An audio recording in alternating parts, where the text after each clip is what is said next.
Hey guys, well it's day 5 of the Year of Faith, and hopefully you've been kind of keeping up on the vlogs and checking out. We've been using Twitter a lot to try and keep people in the loop with different videos and stuff, and so hopefully you can check us out on Twitter.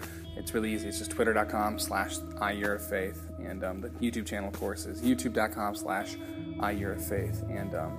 And Abe posted a great blog about dealing with difficulty yesterday, and one of the things that kind of hit me when I woke up this morning is I go through the same routine every day.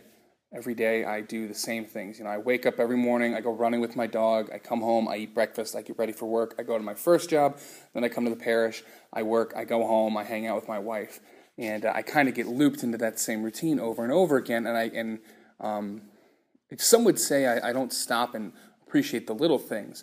But at my other job at the fruit-based computer store, we had a bigwig come in recently, and I mentioned something about the little things that we do, and he kind of reframed my thoughts on that and showed me that the little things are really the bigger things. And one of the little things that I have been neglecting a lot in my own faith is the fact that I have freedom.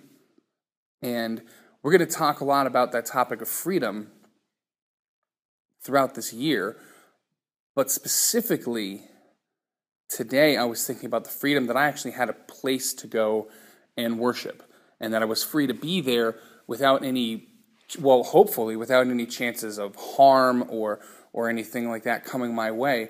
And I really was taking my own parish, my own church, my home church for granted. At the parish that I've been working at for the last 2.5 years now, I was at one parish the majority of my life, and that was my home. That was my spiritual home. And as I moved into doing ministry as more than just that it became my profession, it was my vocation and my profession, when I moved to my current parish, I didn't really take it all in and realize how this is something I'm fortunate and blessed to have, and that I think a lot of the times, especially us here in America, we don't really take in and really take stock of what it means to have a place to go to worship.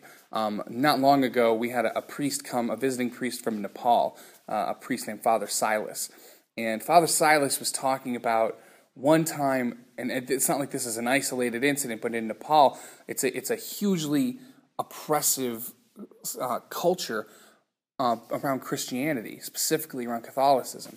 And the Catholic community there was so small but so vibrant, and they loved their faith so much that when they were having Mass one time, they had this very small church, and he was celebrating the Mass, and during that intermission, if you will, between the liturgy of the Word and the Eucharist, he was preparing the gifts, and a man came in, and a bomb went off, and people were injured, and a few people were actually killed, and that's,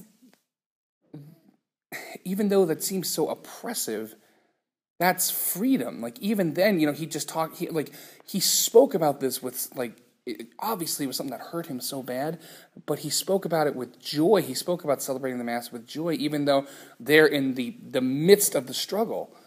And sometimes I think we lose track of those things because we're so fortunate. We talk a lot of the time, we'll get into this mentality of talking about how fortunate we are as Americans and how blessed we are as Americans. And sometimes that's something that we celebrate, and it's something that we kind of are critical of, that it's to our detriment. But I don't think a lot of us have ever taken stock of the fact that we as Catholics in this country have a place to go whenever we want to be intimately in the presence of Christ. And that's just amazing to me that in all this time that I thought I was living out my faith and really having a deep faith-filled connection with Christ, that I have been taking for granted the fact that I have this place to go, that I have a home. And the funny thing about it is sometimes even at my old parish, I would call that my home away from home. Why isn't my house my home away from home? Why is my church not my home?